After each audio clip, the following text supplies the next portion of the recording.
Plastic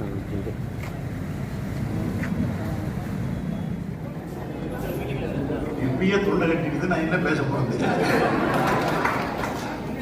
Rajaraja Cholan பெரிய கோயில் நாயகரா நடப்பதை போல் இருக்கும், மதுரை மல்லி மணப்பதை போல் இருக்கும், குறிஞ்சி பூ சிரிப்பதை போல் இருக்கும், பன்னீரில் குளிப்பதை போல் இருக்கும், பலாச்சொலை அருந்துவதை போல நாள் முழுவதும் சொல்லிக் கொண்டே இருக்கலாம்.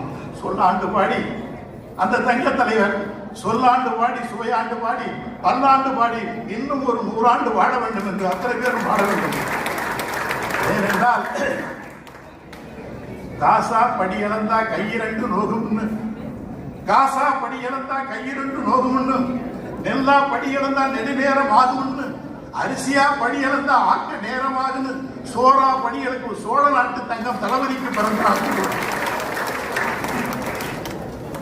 சூரியனிலே திராட்சை தோட்டத்தை வாங்க வேண்டும் நினைப்பவர்கள் மத்தியில் சேரிகளிலே வெளிச்சத்தை தந்த உத்தம தலைவருக்கு பிறந்த நாள் பெருவிழா. ஒரு யாகசாலையின் புனிதமும் ஒரு மர்மசாலையின் எளிமையும் கொண்ட உத்தம தலைவர் தளபதிக்கு பிறந்த நாள் பெருவிழா இங்கே நம்ம நடத்தி கொண்டிருக்கிறோம். பெருமக்கள் எல்லாம் அதிகம் பேசி இருக்கிறார்கள். நான் இன்னும் எதை சொல்லுவது எதை கொடுப்பது என்று ஒவ்வொரு ஆண்டும் நம்ம ஊருக்கு நமக்கு இந்த பகுதிக்கு சேகர் பாபாவுக்கு நான் பூசாரி மாதிரி எல்லா விழாவுக்கும் நான் வருவேன். இந்த விழாவை உள்ளே நுழைகிற பொழுது பார்த்தேன். நான் இவன் மூட்டிக்கிட்டே கேட்டேன், என்னடா மாநாடு ஏதாவது போட்டிருக்கீங்களான்னு கேட்டேன். ஏன் இவ்வளவு வெளிச்சம், தலைவர் போஸ்ட் இவ்வளவு வெளிச்சம், எதை செய்தாலும் இவனை மாதிரி உலகத்தில் நான் பார்க்கலப்பா.